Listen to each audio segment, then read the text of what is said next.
Ladies and gentlemen, presenting the stunning talk show. Jammu and Kashmir का पहला innovative talk show hosted by stunning Nasir. इस show में आपको देखने को मिलेंगी growing personalities of Jammu and Kashmir and बहुत से ऐसे ऑफिसर्स जिन्होंने अपनी मेहनत से अपनी किस्मत को बदला। एक ऐसा प्लेटफॉर्म जहां हर किसी को मिलेगी freedom of speech. So now you are watching the stunning talk show presented by Udhampur Official, Coming Personalities and co-powered by Unix, Charging Lives and hosted by me, the stunning Nasir. So आज के जो हमारे guest हैं वो उधमपुर से हैं, उधमपुर के लोगों के लिए एक मिसाल बने हुए हैं एंड ये उन ऑफिसर्स में से हैं जिनने अपनी मेहनत से अपनी किस्मत को बदला। वो हैं assistant commandant BSF Nabeel Ahmad Wani. So आगे बढ़ने से पहले कुछ चीजें झलकियां आप खुद देख लीजिए।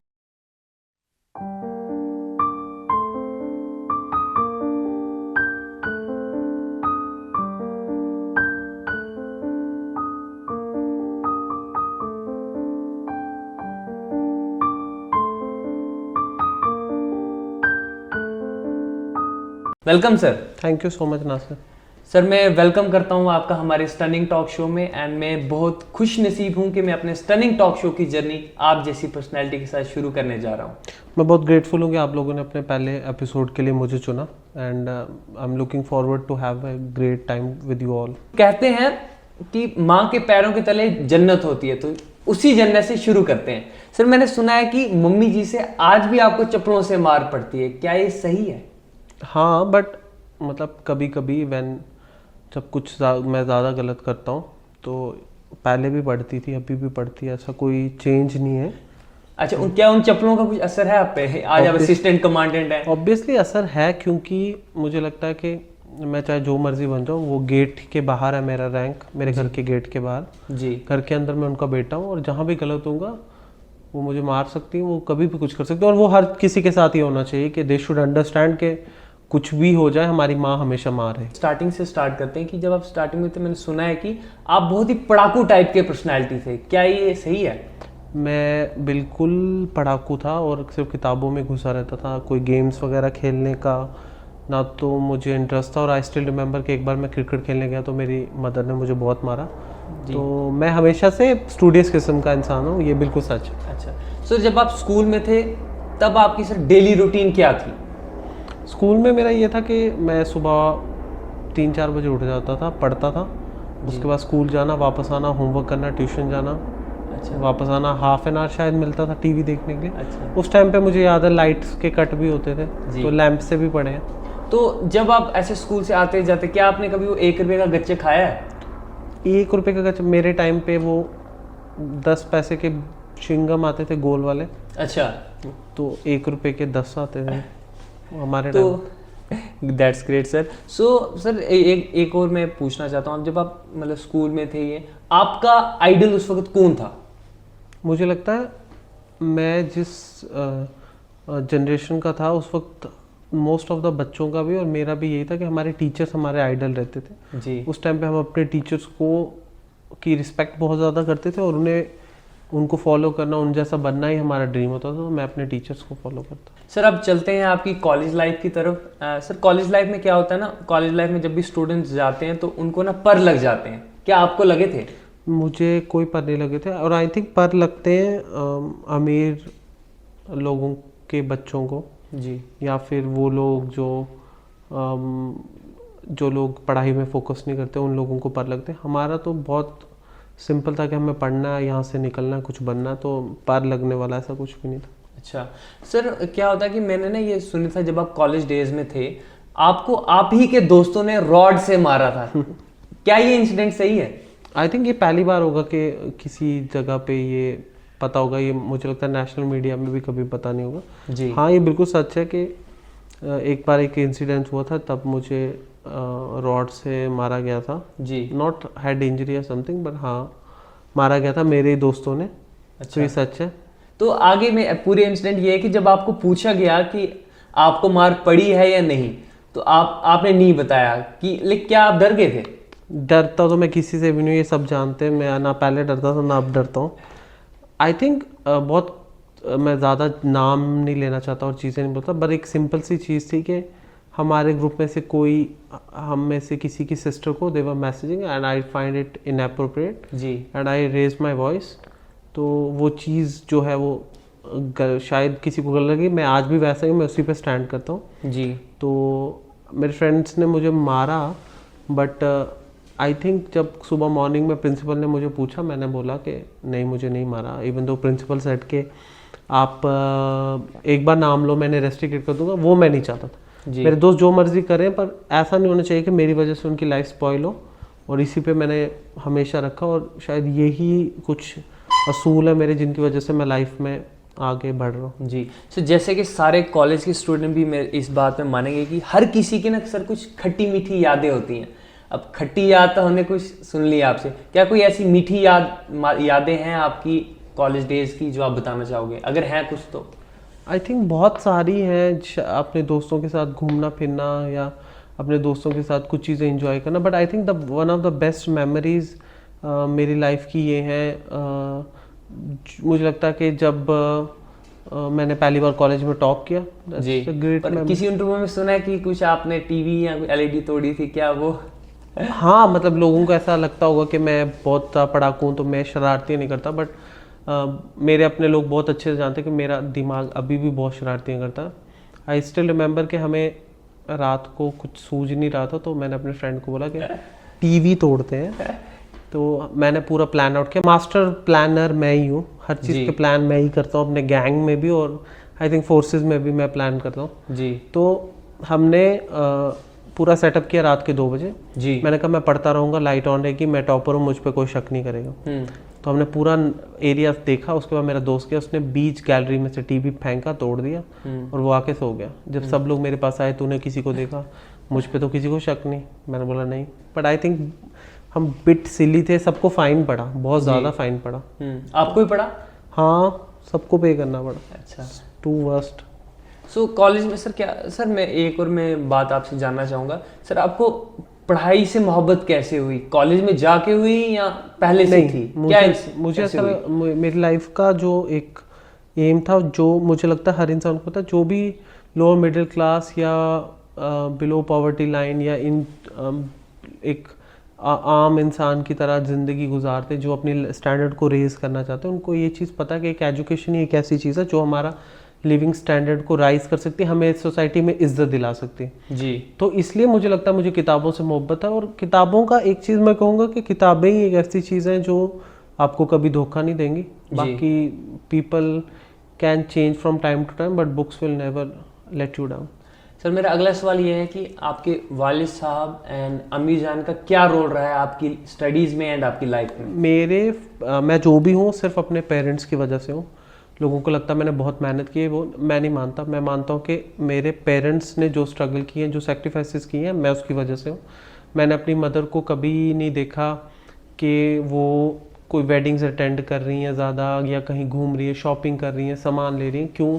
She want to save the time, she wants to save the money for us. जी। मेरे फादर का भी ये था, वो कभी भी मेरी पढ़ाई में इंटरफेयर नहीं करते थे कि मेरी मदर मुझे मार रही हैं या क्या कर रही हैं। ही वॉज वेरी क्लियर कि हाँ। और दूसरी चीज़ ये है कि मेरे पेरेंट्स बहुत उम्मीदें रखते थे मुझसे कि ये हमारा लिए नाम रोशन करेगा जी। और वो अल्लाह का शुक्र है कि मतलब कहीं ना कहीं थोड़ा बहुत जो भी नाम हुआ जी। और मेरे फादर अलाइव नहीं है, क्योंकि मुझे अच्छा लगता है मैं कहीं भी जाता हूँ तो मेरे फादर के फ्रेंड्स या कोई भी मिलता है तो वो मेरे फादर के नाम से भी मुझे जानते, तो मुझे बहुत अच्छा लगता है। बहुत बढ़िया सर, पर ये है कि उनकी यादें ही रहनी चाहिए जो आपने इतना अच्छे टाइम से आप मतलब कहीं भी जाते हैं उनको अपने अच्छे टाइम में याद करते हैं, और ये मुझे लगता है सबसे अच्छी चीज़ है सर। मुझे बहुत खुशी होती है जब मैं कहीं जाता हूँ, लोग के मुझे ये बोलते हैं कि ये रफ़ीक साहब का बेटा है जी।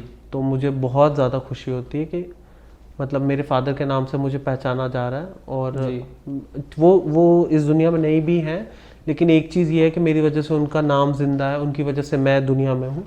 तो ये मेरे लिए बहुत खूबसूरत है। मैं सर मेरा अगला सवाल ये है कि सर जब आप कॉलेज में थे, आपने बहुत बार एग्जाम्स दिए, आप फेल हुए, क्या आपने उस दौरान कोई कोचिंग लेने का सोचा या आपने ली? मैंने कभी भी कहीं कोचिंग नहीं ली है, कोई कोचिंग सेंटर क्लेम भी नहीं कर सकता कि मैंने कोचिंग ली है। मैंने 16 बार आर्मी का एग्ज़ाम दिया हुआ है, और मैंने लिटरली 16 बार दिया है, और इसके अलावा मैंने बहुत एग्ज़ाम दिए। आई थिंक ऐसा कोई मंथ नहीं था जिसमें 2-3 बार महीने, मतलब एक महीने में 2-4 बार मैं दिल्ली जा रहा हूँ, इलाहाबाद जा रहा हूँ, बैंगलोर जा रहा हूँ एग्ज़ाम्स देने।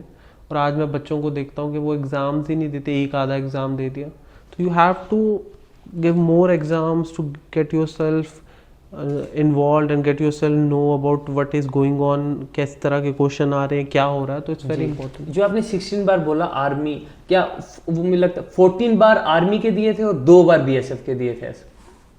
नहीं, मैंने 16 बार आर्मी का दिया है और 3 बार बीएसएफ का दिया। Third time? हाँ, बीएसएफ का मैंने। अच्छा, मेरी ऑडियंस को भी ये मैं दोबारा बताना चाहूँगा, सर ने 16 टाइम जो है आर्मी के एग्जाम्स दिए हैं और उसके बाद 3 टाइम जो है बीएसएफ के exam, and third time sir all India topper जो है आए हैं। उस पर आगे बात करते हैं। सर मेरा अगला अब बढ़ते हैं सर के उस सफ़र की तरफ जो सर ने बहुत सी मेहनत से और बहुत ही लगन से कमाया है बीएसएफ में एंट्री।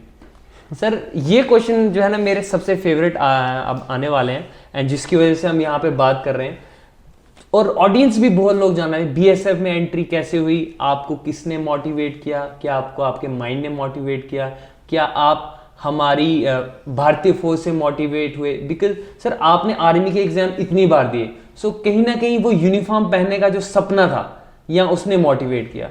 क्योंकि सर जिस मुकाम पे आज आप है ना उसके पीछे कोई ना कोई वजह रहती है और मैं वो वजह आपसे सुनना चाहता हूँ सर। मैंने काफ़ी क्लियरली देखा है अपनी स्टेट में कि हम लोग हर जगह जब बाहर जाते हैं तो हमें ना एक अलग पॉइंट ऑफ व्यू से देखा जाता है। जी। मैं जब एग्ज़ाम देने भी जाता था तो मैं देखता था कि अगर आप JNK के हो तो आपको होटल देने में भी बहुत प्रॉब्लम हो जाती थी। जी। हम इसके लिए एक्यूज़ लोगों को नहीं कर सकते थे, शायद हम अपनी छवि सही नहीं बना सके। जी। और मुझे ये लगा कि हम लोग हर फील्ड में आगे जा रहे हैं, लेकिन कोई ऐसे बच्चे नहीं हैं जो फौज और जो स्टेट के लोग हैं इनको जोड़ सके, एक ब्रिज का काम कर सके। मुझे लगता है मेरी सिलेक्शन के बाद बहुत ज़्यादा गैप ख़त्म हो गया, वरना उससे पहले इतना बड़ा गैप था, एक वॉइड था जी कि लोग ये नहीं समझ पा रहे थे कि जम्मू कश्मीर का यूथ भी फौज का हिस्सा है और फौज में जा रहे हैं। जी। बीएसएफ, आर्मी, ITBP, CRPF हर जगह जा रहे हैं, इसका हिस्सा बन रहे हैं। उनको ये लगता था ये लोग नहीं ज्वाइन करते, और शायद ये भी एक इमेज थी कि JNK का यूथ पैट्रियट नहीं है और अपने मुल्क से प्यार नहीं करता, जो कि गलत था। जी। मुझे लगा कि instead of crying for things और क्राई बेबी बन के मैं कंप्लेन करूं, क्यों ना जिस चीज़ को मैं फील करता हूं उसका हिस्सा बनूं। मुझे आज भी याद है, मैं अपने कॉलेज में था तो इंडिया पाकिस्तान का मैच था और पाकिस्तान हार गया और मैं खुश था। जी। मैं बहुत खुश था, और जब मैं सेलिब्रेट करने लगा तो मुझे लोगों ने कहा कि तू झूठा खुश है, तू खुश ही नहीं है, तू पाकिस्तान की तरफ। जी। उस दिन मुझे ये रियलाइज़ हुआ कि शायद एक बहुत ज़्यादा गैप है जिसको फिल करने की ज़रूरत है, और मैंने आउट ऑफ नो वे ये ठान लिया कि मुझे वर्दी पहननी है, फ़ौज का हिस्सा बनना है। इस स्केल में मैंने कभी भी नहीं सोचा कि मैं ऑफिसर बनूं या मैं क्या बनता हूं क्या नहीं, बस मुझे ये था मुझे वर्दी पहननी है, आर्मी की हो, BSF की हो, पर मुझे अपने मुल्क की तरफ जाना है। जी। और आई थिंक उसी में मैं लगा रहा, और बाकी मैंने कोई एग्जाम्स नहीं दिए, यही देता। जी। एंड आई रियली होप कि जो हमारा यूथ है सर, जो इनको देख रहा है, इस चीज़ से इंस्पायर हो। तुम लोगों ने 16 टाइम्स कोई एग्जाम नहीं दिया होगा तुम लोगों ने नहीं दिया होगा, सो डोंट से दैट। मैंने अपनी लाइफ में ना 60-70 एग्जाम्स दिए होंगे, पूरे एक महीने में ना पता नहीं कितने एग्जाम देता था। और just want to tell you कि every relative, every person come and tell कि ये तो ऐसे घूमने जाता है, ये करता है, तो you don't have to give up. जी। यहाँ पे एक चीज़ मेरे को याद आ रही है कि इतनी बार फेल हुए तो बोलते हैं ना, एक मिडिल क्लास आदमी जो होता है या तो वो सीखता है या तो जीतता है, कभी नहीं हारे। मिडिल क्लास आदमी कभी नहीं हारता है, या तो सीखता है या तो जीतता है। तो मुझे लगता है ये सर की पर्सनैलिटी एंड जो सर ने फेस किया उसको बिल्कुल मैच करता है। आगे बढ़ते हैं सर, जैसा कि हमने ये जान लिया कि BSF में आपकी एंट्री कैसे हुई, तो मेरा अगला सवाल ये है कि जब आपका रिजल्ट आया आपको यकीन ही नहीं हुआ कि आप सिलेक्ट हो गए हो, क्या इंस्टेंट था ये सर? मैं वाटरशेड में कंट्रैक्चुअल लगा था, 12,000 की सैलरी थी। मुझे अभी भी याद है, मैं कोई 4:30 के करीब 4 बजे के बाद जब घर आया तो मेरा दिल्ली में बैचमेट था जिन्होंने एग्ज़ाम दिया था, उसके बहुत कॉल आ रहे थे। मैंने कहा ये पता नहीं क्या बोल रहे होंगे, छोड़ जी, मैं थका हुआ था। तो तब तक उसका व्हाट्सएप मैसेज आए थे, मैंने वो खोला, उसने कहा कॉन्ग्रेचुलेशन भाई तू सेलेक्ट हो गया। मैंने कहा ये मजाक कर रहे हैं, हम कहाँ सेलेक्ट होंगे। मेरी मदर ने तो ये तक बोल दिया था मुझे कि तू कोई उम्मीद मत रखना, हर बार की तरह इस बार भी रह जाएगा। तो मैं तब तक क्या हुआ, मैंने बीएसएफ की वेबसाइट खोली तो नहीं आई थी लिस्ट, मैंने रिफ़्रेश किया तो लिस्ट आ गई थी जी। मैं बहुत नर्वस हुआ, क्योंकि वो एक मोमेंट होता है जब आपको ये रियलाइज़ होता है कि मैंने इतनी जो मेहनत की है, या तो आज वो सब पार हो जाएगी या फिर ज़ीरो से शुरू करना। दैट्स वेरी टफ, बिकॉज मुझे लगता है मैंने 20 बार ज़ीरो से शुरू किया है, और I still remember that hard time ना, और मेरे को बहुत ज़्यादा वो रियलाइज़ होता है कि बहुत मुश्किल है ज़ीरो से शुरू करना। जी। मैंने लिस्ट खोली तो वो डाउनलोड हो गई, मेरा हाथ कांपने लगे कि अब मतलब क्या होगा। मैंने डाउनलोड की तो जैसे मैंने पहले लिस्ट ओपन की, पहले मेरा नाम बोल्ड में टॉप पे था, तो मेरे को तब यकीन नहीं हुआ, मैंने लिस्ट डिलीट कर दी। Then I again downloaded it, मैंने देखी, और फिर मैं आगे लाइन में पूरा आगे तक जा रहा हूँ, हालांकि मेरा पहला नाम है, फिर भी मैं देख रहा हूँ हाँ मेरा है नहीं जी। I think it took me at least 5 minutes to realise कि मैं सेलेक्ट हो गया हूँ। एंड आई स्टिल रिमेंबर कि मैं एकदम नीचे गया और मैं चिल्लाया कि मम्मी मैं सेलेक्ट हो गया, माई मदर स्टार्टेड क्राइंग। और हम लोग, मैं मानता हूँ, इतने इनोसेंट थे कि हमें पता ही नहीं था कि असिस्टेंट कमांडेंट होता क्या। ठीक है ना, लोग बोलते हैं ना, हमें, मेरी मदर और मुझे आइडिया भी नहीं था कि एक असिस्टेंट, मैं अभी वी स्टिल ट्राई टू मतलब अपने आप को हम ये यकीन दिलाते हैं कि सच में मम्मी और मैं भी सोचते हैं मैं असिस्टेंट कमांडेंट हूँ, क्योंकि वो फैसिलिटीज़ देखते हैं, वो चीज़ें देखते हैं, वो इज्जत देखते हैं। तो हमें कोई आइडिया नहीं था, और आई थिंक वो एक रात थी, मेरी मदर और मैं बिल्कुल नहीं सोए। हमें वो रात कभी नहीं भूलेगी, वो दिन कभी नहीं भूलेगी। तो इस तरह से मुझे याद है कि मेरा जो दिन जब मैं सेलेक्ट हुआ। जी। जब आप सिलेक्ट हुए, जब आपको होम मिनिस्ट्री से कॉल आया, वो सबसे पहला कॉल किसने उठाया सर? मुझे कॉल आया ट्रेनिंग सेंटर जहाँ मैं अभी जॉब कर रहा हूँ, यहाँ डीआईजी थे, उनका आया जी कि आपको कल दिल्ली बुलाया है जी। तो मैं डर गया, मुझे लगा पता नहीं मेरी जॉब छीन रहे, क्या हो गया क्या नहीं हो गया जी। तो उनका नहीं, पॉजिटिव चीज़ है। अब we had no idea where we were going जी। सुबह गाड़ियाँ आ गई, मुझे अभी भी याद है मेरी मदर ने मुझे कहा कि नए कपड़े ले लो, मैंने कहा मैं जैसा हूँ मैं वैसे ही जाऊँगा। तो हम, वो मुझे यहाँ से ले गई गाड़ियों में Jammu, then I went to Paloura camp, वहाँ से मुझे फ्लाइट में ले गए, फिर मुझे हैंड ओवर किया गया इंटेलिजेंस ब्यूरो को। आई स्टिल रिमेंबर, मुझे ऐसा लगा मैं कोई पार्सल हूँ, यहाँ से यहाँ hand, they give me so much respect, they took me to safe house. Then जब 3 साढ़े 3 हुए, देन दे सेड कि हम home minister Rajnath Singh sir को मिलने जा रहे हैं जी। तो आई वॉज ओके। और आई स्टिल रिमेंबर कि बहुत इज्जत दी, बहुत सारी बातें हुई हमारे बीच, हाँ बहुत सारा प्यार, बहुत सारी इज्जत। He asked me about my family, my sister, and I just want to say this कि it's been more than 5 years और Rajnath sir is still looking after my family, my sister, and the most important is कि prime minister Narendra Modi sir, he is, कितना एक prime minister और उनसे better तो कोई है भी नहीं, पर कितना काम होता है, कितनी चीज़ें होती है, बट आई डोंट थिंक कि ऐसा कभी लाइफ में इंसिडेंट हुआ कि मुझे उनकी ज़रूरत हो और वो अवेलेबल ना हो। तो मेरे लिए वो सबसे ऊपर हमेशा रहते हैं इन चीज़ों में कि he is always there for me, तो it's a big thing for me. जी सर, जब आप वहाँ पे पहुँचे तो कुछ ऑफिसर्स ने नोटिस किया कि आपकी पैंट फटी हुई है, क्या ये इंसिडेंट सही है? हाँ, एक्चुअली क्या हुआ कि मैं वही पैंट पहनता था, वो अभी भी मेरे जो इंटरव्यूज में यूज की थी। And I want to clarify, मैंने फड़िया शॉप से ली है, 450 की आई गेस, हाँ 5 साल पहले, 5 साल पहले 400 की थी आई थिंक, अभी भी है ग्रे कलर की जी। तो आई थिंक मैं गया तो मुझे किसी ने बोला पैंट फट गया, और वो लिटरली धागा निकल गया पूरा, और वो यहाँ से पूरी बैठ गया। आप if you see the picture, मैं ऐसे बैठा हूँ राजनाथ सर के सामने, तो then someone gave me stapler and took me to washroom, तो वॉशरूम में वो स्टैपलर पूरी पिन मार के पैंट जोड़ दी हमने जी। तो दैट्स अ इंसिडेंट। सर आपको वहाँ पे कुछ खिलाया गया था? हमें एक्चुअली एक लड्डू दिए गए थे जिसमें बहुत सारे रंग थे, तो आई गेट एक्साइटेड कि यार भाई ये भी लड्डू होता है। अच्छा, तो उसमें से कुछ घर लेके आए थे? नहीं, इतने चीप नहीं थे हम, पर आई थिंक कि अच्छा था। नहीं, ऐसे मन तो क्या होगा, क्या काश मैं अपने घर वालों मन तो ये किया था कि क्या चीजें हैं, क्या हो रहा है, कैसा खाना है, सब कुछ तो वो तो करता ही है जी। बट हाँ, बहुत अच्छा लगा था उसको। और मेरा भी ये बहुत ही जानने का मन है कि आपको वहाँ पे सर कौन कौन सी पर्सनालिटी से मिलने का मौका मिला था? ज़्यादा चीज़ें तो अभी भी मुझे नहीं बतानी होती कि मैं किन से मिलता हूँ कुछ, पर I think one of the most important people जिनको मैं मिला हूँ, तो वो उस दिन अजीत डोभाल सर थे, आईबी चीफ थे, रॉ चीफ थे, और भी बहुत सारे लोग शायद जिनके बारे में आप सोच रहे हो वो भी, लेकिन बहुत सारी चीज़ें जिनके लिए मुझे मना किया जाता है to not to disclose for my own security, तो that's why I don't tell. तो मैं यही बोलना चाहूँगा, देखो सर ने स्टार्टिंग में इतनी बार फेल हुए, लेकिन जब सर का एक सपना पूरा हुआ है, क्योंकि एक नॉर्मल आदमी के लिए एक ड्रीम कम ट्रू था। बिल्कुल। क्यों सर? और अचानक से इतना ज़्यादा प्यार मिला, वो भी इतने बड़े बड़े ऑफिसर से जिनने अपनी फील्ड में सालों से काम किया है, सालों इतना ज़्यादा एक्सपीरियंस, और वो जब आपके बोले तो क्या सर, जब वो ऐसी चीज़ें बोलते हैं या हम अपने मॉम डैड पे या मदर पे वो फेस पे जो स्माइल देखते हैं, क्या वो थकान बिल्कुल ख़त्म हो जाती है सर, जो आपने इतनी सारी मेहनत की होती है? बिल्कुल, मुझे ऐसा लगता है कि मेरी लाइफ एक मैजिक वैंड घुमाया गया और वो एक पल में चेंज हो गई, और शायद मैं ये हमें ज़िंदगी लग जाती है from no one to someone बनने में, और बहुत ज़्यादा अच्छी चीज़ लगती है कि मेरी मदर कहीं भी जाते हैं लोग उन्हें रिस्पेक्ट देते मेरे नाम से और जानते। तो सर जब आपकी अब ये हो गया कि आप वहाँ पे मिलने चले गए, आगे बढ़ते हैं, जब आपकी सर ट्रेनिंग स्टार्ट हुई, आपको गार्ड्स मिले, ऐसा क्यों सर?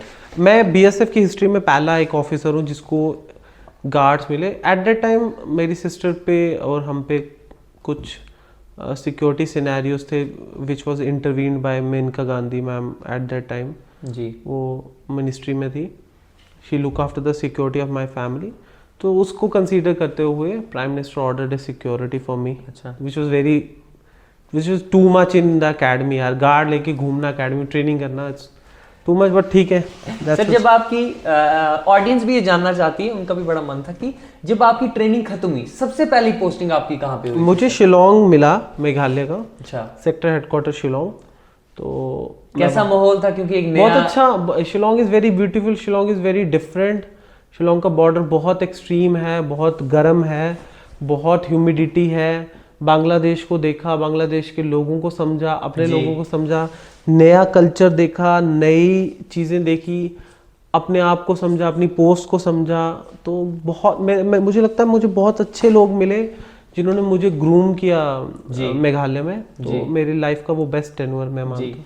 सर जैसे आप मेघालय में चले गए, और जब आपने सर वहाँ पहली बार जब आपने असिस्टेंट कमांडेंट की यूनिफॉर्म पहन ली, सबसे पहले आपको किसने देखा, एंड जिसने आपको देखा उसकी आंखों में आपने क्या देखा सर?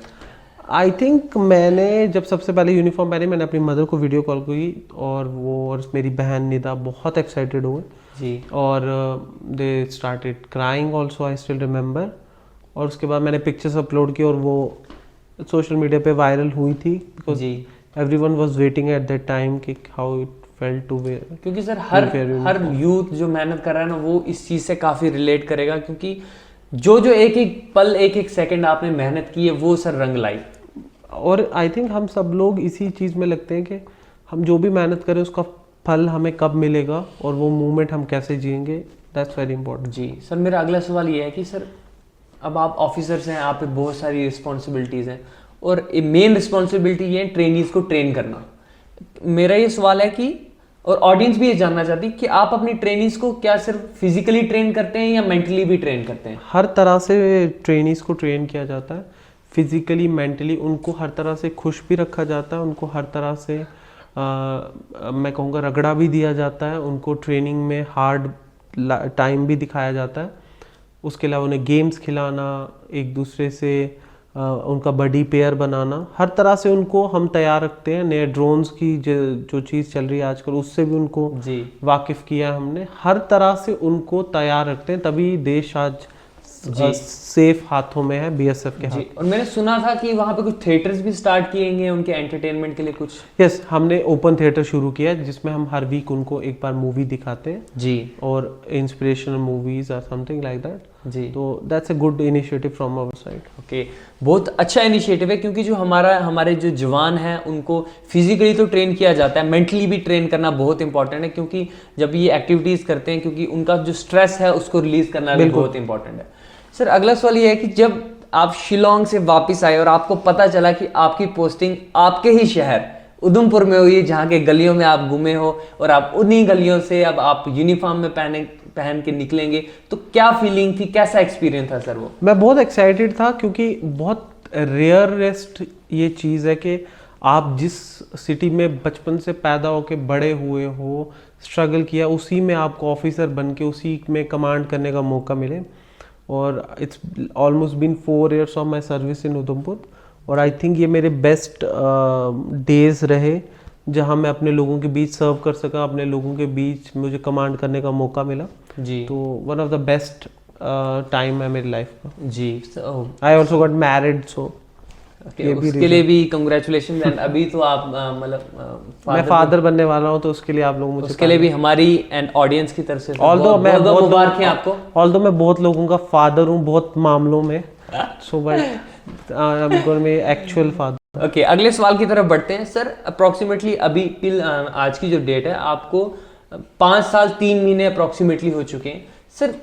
कैसी रही है जर्नी, मम्मी की चप्पलों से लेकर असिस्टेंट कमांडेंट की यूनिफॉर्म पहनने तक, लोग इतनी बार फेल होना, लोगों के ताने सुनना, सर कैसे इस जर्नी को क्या किन्हीं 2 शब्दों में बयान करेंगे सर? 2 शब्दों में मेरा कुछ भी फिट नहीं होगा, बट मैं ये मानता हूँ कि every day from the last more than 5 years is so beautiful. मैं मानता हूँ हर ऐसा होता है कि लोगों को कामयाबी मिलती है और ठीक है वो मोमेंट हो गया ख़त्म। तो मेरे ऊपर मैं मानता हूँ कि लोगों की आशीर्वाद है, अपने पेरेंट्स की ब्लेसिंग्स है, अल्लाह ताला का मैं मानता हूँ कि अच्छी नज़र है कि हर दिन ऐसा कुछ होता है जो मेरी सक्सेस में 4 चांद लगाता है। हर दिन कुछ ना कुछ अच्छा होता है जी। और ऐसा कोई दिन नहीं है जब मुझे ऐसा लगता नहीं कि मेरी लाइफ लार्ज हो रही है और बड़ी हो रही है और अच्छी हो रही है। तो मेरे लिए हर दिन अब ऐसे ड्रीम लगता है मुझे जी। सो सर यहाँ पे जो स्टनिंग टॉक शो में स्टनिंग नासिर की जो आपसे बातचीत चल रही थी, अब उसको मैं विराम देना चाहूँगा एंड आप सबको दिखाना चाहूँगा द स्टनिंग बॉक्स, जिसमें सर मैं बताना चाहूँगा ये स्टनिंग बॉक्स जो है ऑडियंस ने अपने बहुत से सवाल जो है हमें भेजे हैं आप सबके लिए एंड देखते हैं। आप रेडी हैं? मैं हमेशा रेडी हूँ। तो देखते हैं इनमें क्या क्या सवाल जो हैं, बहुत से सवाल हैं यहाँ पे एंड देखते हैं क्या क्या सवाल सर आपके लिए हैं।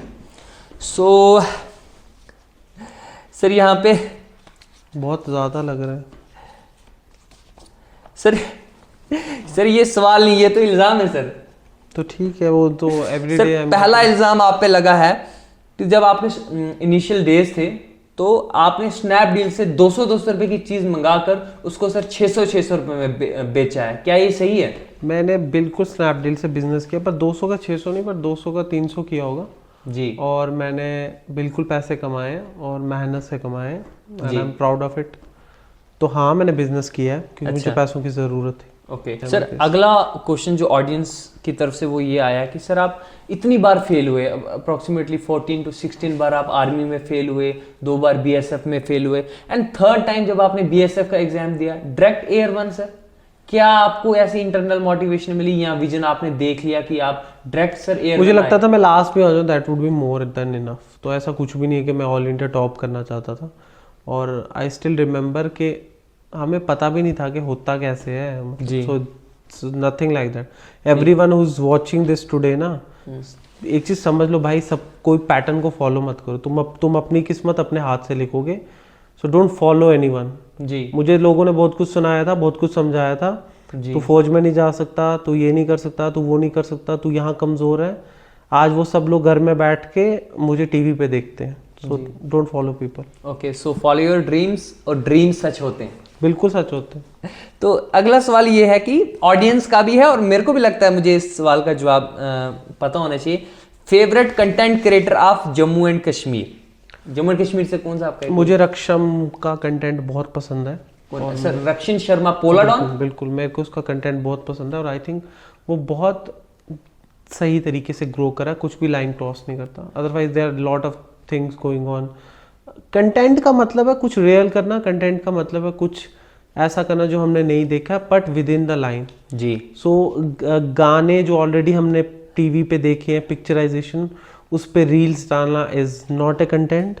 जी। उसी गानों पे जिम करते हुए बॉडी बनाना और पीछे से गाने लगा देना इज नॉट ए कंटेंट। जी। So for me that is छपरी वाला। जी सर, अगला ऑडियंस का ये सवाल है कि टेक्निक है, पता नहीं, अब आप ही बताएं प्लीज। आपके पास ऐसी एक 5000 रुपीज की टेक्निक है कि उससे आप टेलीविजन पे आते हैं? हाँ, आई स्टिल रिमेंबर कि मैं जब टीवी पे आया, आज तक वगैरह, ABP news and all the leading channels, जी, तो वन ऑफ माय रिलेटिव्स, उनको शायद डाइजेस्ट नहीं हो तो दे सेड कि इन्होंने 5000 दे के टीवी पे लाया। I just want to clarify everyone, आप 5 लाख देख लो तब भी आपको ब्रेकिंग न्यूज़ में नहीं लाएंगे। तो Yeah, it's fine. Everywhere there are trolls, so everywhere there are people who hate you. Next question audience की तरफ से, most influencing person ever met? Prime minister Narendra Modi ji. तो अब अगला सवाल ये है, लोगों को पहले वाला नबील अहमद वानी पसंद था, अब वाला नहीं है। तो रीज़न ये दिया है कि पहला वाला नबील अहमद वानी क्या करते थे, बच्चों को ज़्यादा गाइड करते थे, बताते थे कि कैसे उन्हें स्ट्रगल फेस किया और कैसे क्या क्या टिप्स, क्योंकि यूट्यूब पे आपकी बहुत सी वीडियोस एंड चैनल्स में मिलती हैं कि आप टिप्स के बारे में बताते थे, स्ट्रेस को ओवरकम कैसे करते हैं एग्जाम्स के दौरान। बट अब ऐसा कुछ नहीं करते हैं। और ये सर सवाल लिखा है एक 19 साल की लड़की ने जो गूल संगलदान से हैं, और मैं भी इसका जवाब सुनना चाहूँगा सर। पहले तो मैं ये बोलना चाहता हूँ कि मैं कोई कंटेंट क्रिएटर नहीं हूँ कि मुझे आपके लाइक्स का कोई फ़र्क पड़ता है।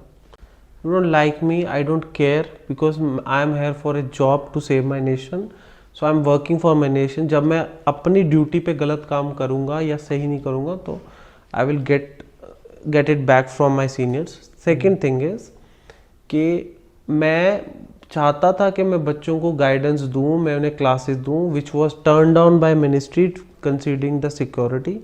This is not my fault. मुझे अभी भी याद है जब BSF का एग्ज़ाम कांस्टेबल का होता तो मैंने फ्री कोचिंग देने का डिसीजन लिया था, which was taken back considering the security. तो there are lot of things जो आप लोगों के परसेप्टिव में नहीं है, आपको पता, लेकिन there are lot of things from the higher side, the senior officers, the ministry, prime minister is watching, their team is watching, so there are lot of things जो हम नहीं जानते जी। दैट्स वाई मैं वो नहीं कर सकता। और सेकंड थिंग इज कि यू लाइक मी और you don't like me, I am gonna raise my voice for common people, I am gonna raise my voice for right.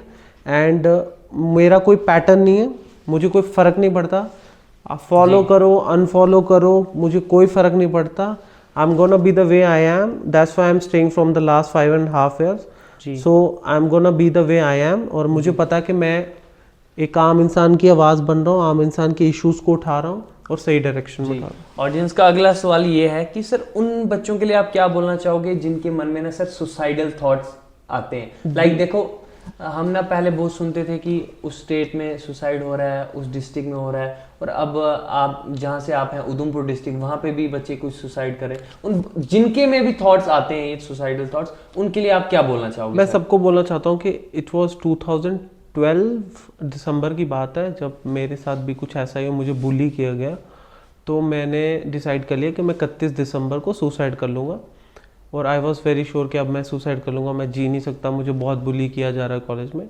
And before dying I decided to watch a movie in theatre.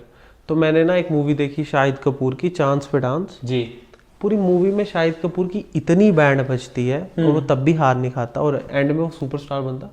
उस movie ने मुझे इतना motivate किया, मैं बाहर आके बोला कि मैं क्यों मरूं, मरे तो वो जो मुझे बुली करते हैं जी। और that is was the turning point of my life. मैंने आज तक कभी नहीं सोचा मैं सुसाइड करूं, और मैं आपको बोलना चाहता हूं मैं लाइफ में कभी ना करूं, सोचूं भी ना। मैं आप सबको बोलना चाहता हूँ, मरे वो जो आपको तंग करे, ना कि हम मरे, ठीक है। और दूसरा, मरे तो गेम ओवर, मतलब आप हार गए जी। Just think about your family, शायद बात करने से बात हल हो जाए। The most important thing is to talk to your family, to talk to your neighbour, let them know, let their ideas come to you so that के problem solve. जी सर। और सुसाइड नहीं करने का, बिल्कुल बिल्कुल बिल्कुल भी नहीं करना चाहिए, सोचना भी नहीं, सोचना भी नहीं। अगर आपको कभी ऐसे plan to get so much success कि वो साला सक्सेस देख के मर जाए। बिल्कुल बिल्कुल ठीक। थैंक यू सो मच कि ये वर्ड्स आपने बोले, बिकॉज जो हमें ऑडियंस देख रही है, अगर आप में से भी कभी भी आपको ये थॉट आते हैं तो प्लीज़ उन थॉट को बाहर ही रखें एंड अपनी फैमिली से ज़रूर बात करें इस बारे में। सर अगला सवाल ये है ऑडियंस की तरफ से, आपके सोशल मीडिया अकाउंट बंद क्यों हो रहे हैं? मैं ये बिल्कुल बोलना चाहता हूँ कि तो ये जो नेपो किड्स हैं और जो कुछ छपरीज हैं, इनको लगता है कि मेरे अकाउंट बार बार पैसे दे के वो करवाने से, उसको रिपोर्ट करने से मेरा अकाउंट बंद हो जाएगा। तो ऐसा कुछ भी नहीं है। मेरा तुम जो मर्ज़ी कर लो, मैं नए नए अकाउंट बनाते जाऊंगा, मैं तुम्हें एक्सपोज करता रहूँगा जी, और तुम लोगों की बैंड बजाता रहूँगा, और मैं इसमें लगा हुआ हूँ। मेरा रिसेंट अकाउंट मैंने इसलिए बंद किया हुआ है, अभी भी एक्टिव है लेकिन मैंने उसे बंद किया खुद, क्योंकि मेरा एक ग्लोबल पोस्ट था जिसमें मेरा एक आर्टिकल था जो इंस्टाग्राम को ऑफेंसिव लगा। जी for Kashmir and I think ministry is taking action with Instagram. So इस वजह से इंस्टाग्राम ने मेरे को लाइव आने से बंद किया था. उनको लगता है कश्मीर पे बोल रहा हूँ मैं जो वो ऑफेंसिव है, which is not right. So I don't want to get into that debate right now. तो इस वजह से मैंने वो अकाउंट बंद करके नया बनाया. बाकी to all the nepo kids, to all the people जो लोगों को लेट डाउन कर रहे हैं, जो आम इंसान के पीछे पड़े हैं, मैं किसी को स्पेयर नहीं करूँगा और उन्हें एक्सपोज करता रहूँ. और मेरा भी ये सवाल है, जो अगला सवाल है वो मेरा भी सवाल है कि सर आप नेपोटिज्म पे इतना क्यों बोलते हो सर? क्योंकि ये ज़रूरी है बोलना. आप एक चीज़ समझिए कि आप स्कूल जाते हैं, कॉलेज जाते हैं, आपको बुली कौन होता है, बुली कौन करता है. बुली एक गरीब इंसान होगा, बुली एक आम इंसान होगा. बुली कौन होगा? मोटा होगा, काला होगा, क्योंकि हमारी सोसाइटी यही बातें करती है.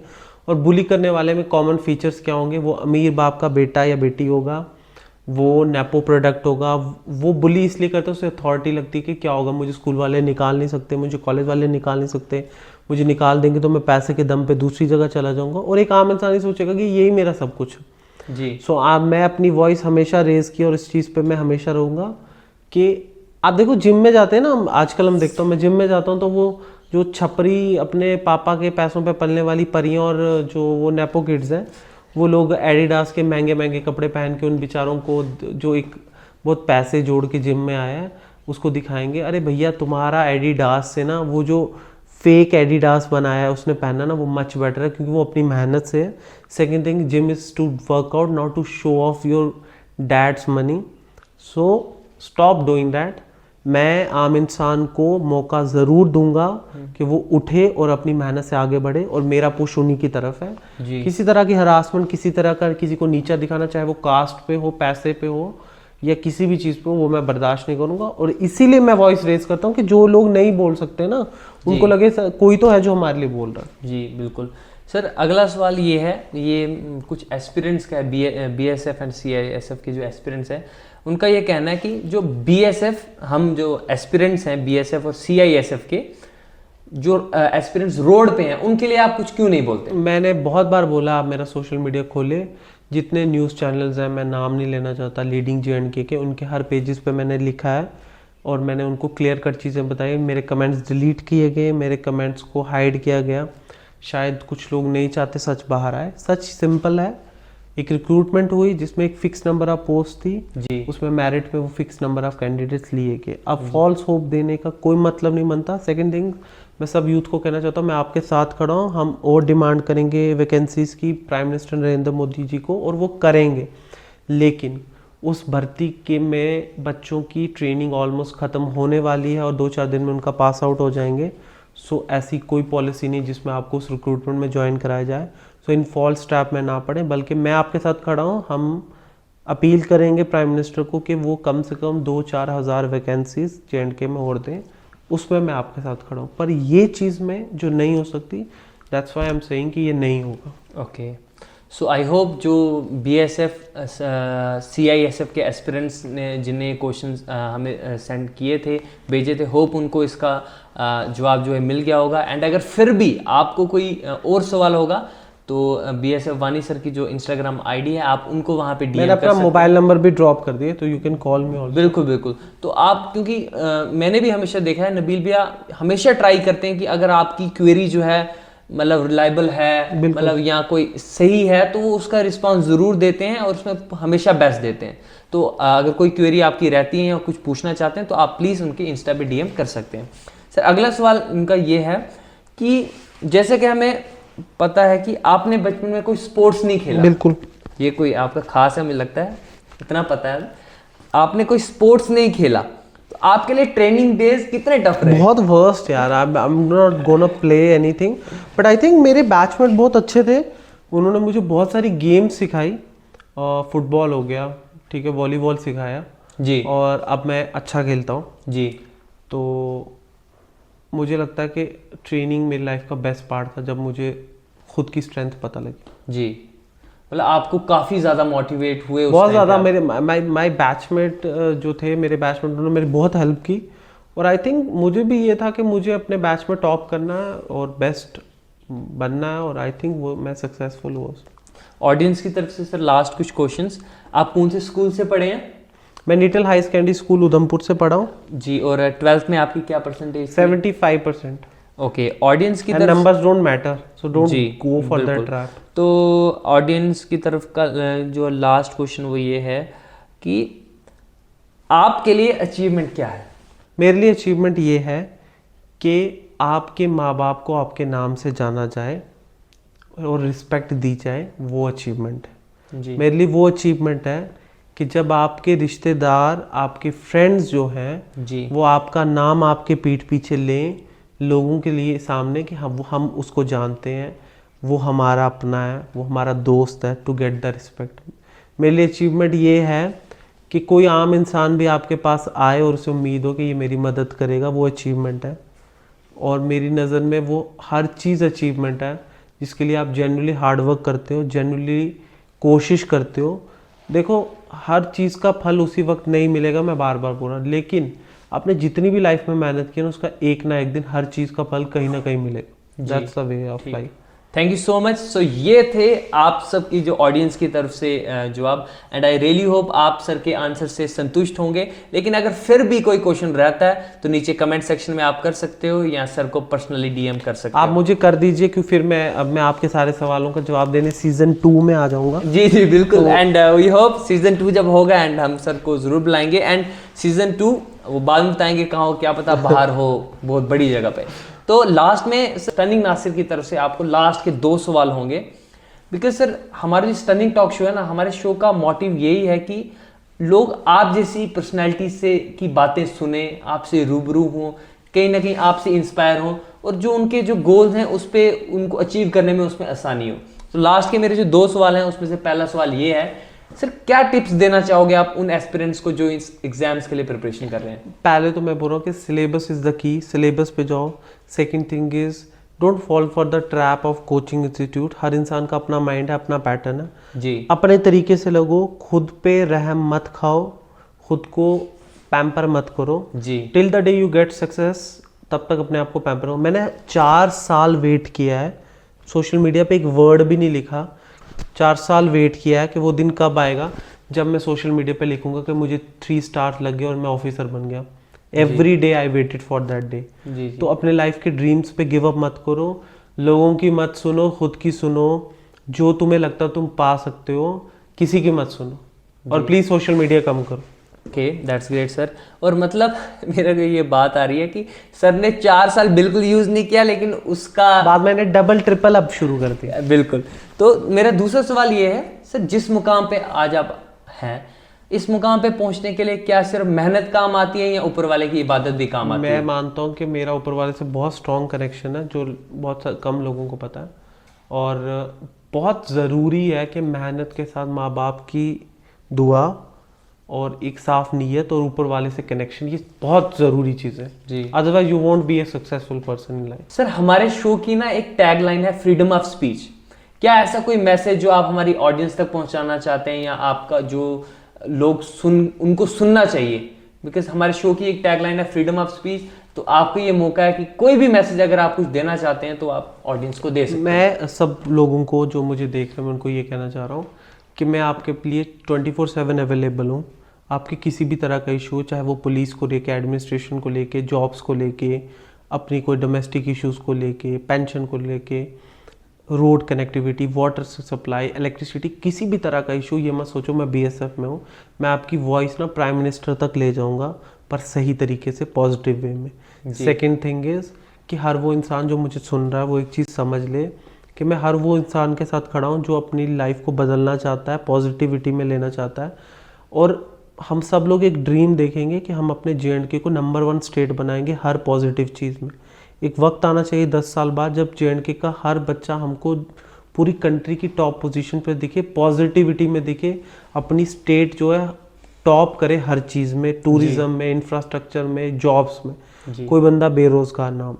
और सबसे important, to all the people who are putting people down, जो लोग लोगों के ऊपर गैंगअप करके आते हैं, जो लोग लोगों को बुली करते हैं, लोगों को नीचा दिखाते हैं, किसी के साथ कास्टिज्म करते हैं, रेसिज्म करते हैं, गोरा काला करते हैं, मोटा पतला कहते हैं, अमीर गरीब कहते हैं, ठीक है जी, कपड़े दिखाते हैं, शो ऑफ करते हैं। आपको कोई हक नहीं है कि किसी भी इंसान की स्ट्रगल को चैलेंज करने का। आपको नहीं पता जो इंसान, आप जिम में आते हो, आप वहाँ पर शायद 5,000 पे करते हो, आपको नहीं पता जो इंसान 1,000 रुपया दे के आ रहा है वो कितनी मेहनत से, हो सकता है उसका बाप शाम दिन रात रेडी लगाता हो। So don't ever try to do some damage to anyone, emotional और फिजिकल। जी। सो मैं आप लोगों को सबको बोलना चाहता हूँ कि वो हर इंसान जो मुझे दिखेगा किसी भी प्लेटफॉर्म में, किसी भी इंसान के ऊपर अपनी पैसा, अपनी पावर, अपना नेपोटिज्म, अपना छपरीपन, अपना कोई भी ऐसी नेगेटिव चीज़ यूज़ करते हुए मैं उसको पब्लिकली एक्सपोज करूँगा। और मैं हर उस इंसान के साथ हूँ, अमीर है, गरीब है, छोटा है, बड़ा है, जिस भी धर्म का है, हर इंसान के साथ हूँ जो चाहता है कि मेरी स्टेट जो है वो बेस्ट स्टेट बने। तो आई थिंक कि हम लोग इसमें काम करेंगे और मैं आप सबके साथ हूँ। Thank you so much for your words. अभी लास्ट क्वेश्चन आपसे है सर, जो हमारा इनिशिएटिव है स्टनिंग टॉक शो, इसके बारे में क्या आप कुछ बोलना चाहेंगे? मैं बहुत खुश हूँ कि हम ये एक इनिशिएटिव उधमपुर ऑफिशियल और नासिर आपने लिया है, क्योंकि ऐसे बहुत लिमिटेड प्लेटफॉर्म्स हैं, आई थिंक कोई है ही नहीं J&K में जहाँ पर पर्सनालिटीज़ को या लोगों को बुलाया जाए जिनको एक्चुअली सुनने की ज़रूरत है। और मैं मुबारकबाद देता हूँ फुल आपकी पूरी टीम को कि बहुत बड़ी चीज़ है कि ना तो आपके पास इतना बजट है, ना सोर्सेज है, ना फंड्स है, फिर भी आप लोग इतना कुछ कर रहे हो। और मैं बहुत श्योर हूँ कि आप लोगों का शो सुपर हिट होगा जी। और सीज़न बाय सीज़न आता रहेगा जी। और आई थिंक यही एक शो होगा जो आगे यूथ को इंस्पायर करेगा और वो अपनी लाइफ में सक्सेस पाएंगे। जी। Thank you so much for your time and thank you so much for your word sir. And काफ़ी अच्छा लगा एंड काफ़ी प्राउड मोमेंट था मेरे लिए भी कि मैं ये जर्नी जो है आपसे स्टार्ट करूं। एंड आई रियली होप कि सुपर हिट आपने बोला है तो सुपर हिट से भी ऊपर जाए। And thank you so much for your blessings. So ये थे हमारे आज के guest, assistant commandant BSF Nabeel Ahmad Wani. जैसा कि मैं पहले भी बोल चुका हूँ, ये उन ऑफिसर्स में से हैं जिनने अपनी मेहनत से अपनी किस्मत को बदला। एंड आई रियली होप जिन भी क्वेश्चंस को लेके मैं आज रूबरू हुआ था, आप सब उससे संतुष्ट होंगे एंड जो भी जवाब सर ने दिए उससे आप संतुष्ट होंगे। अगर फिर भी कोई क्वेश्चन रहता है, आप कमेंट सेक्शन में उसको कर सकते हैं। एंड इन द लास्ट मैं स्पेशल थैंक्स बोलना चाहूँगा प्रशांत पब्लिक स्कूल को and the tea factory Udhampur को।